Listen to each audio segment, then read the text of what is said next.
The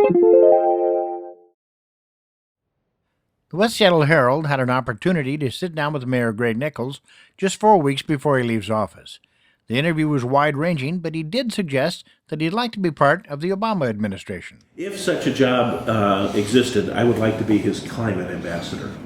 And it's far better known outside of Seattle than it is here, but I've got something of a national and even international reputation on the climate issue. I organized 1,000 mayors on following through on the Kyoto Treaty that the United States didn't ratify, and that has gotten coverage all over the world. In fact, I was in Boston last week and met with some students at the Kennedy School and at Harvard, and 2 of them were from the UK, and they told me that during the kind of worst of the years, Bush years, when the United States was actively trying to undermine international agreement on climate, they would sit around the pub talking about my climate agreement. Oh, really? And I said, you got to have something better to talk about in a pub than my. And they said, no, it brought us hope that the U.S. would come on board. And so I think that now that we have both a Congress and a president who believes that climate protection is important and that we have a responsibility to future generations to act, that there's a good story to be told. The story I had to tell during the Bush years was there is intelligent life in America and we will be back.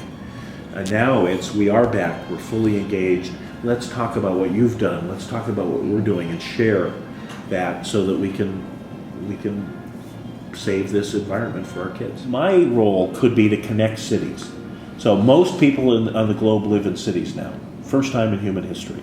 And most of the carbon emissions come from cities because we're where the economy is. And so if you're going to solve this thing, it's going to be in cities.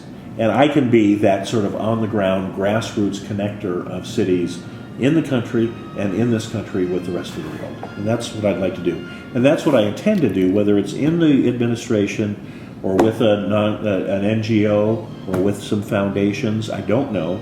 But that's the kind of work I'd like to do.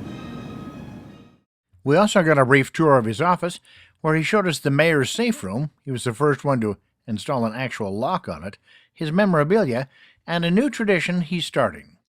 Hopefully I started a tradition.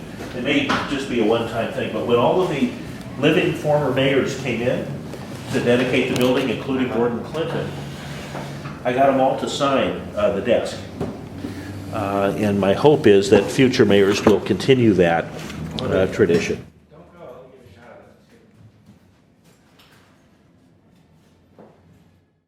This is Pat Robinson for Steve Shea and WestSeattleHerald.com.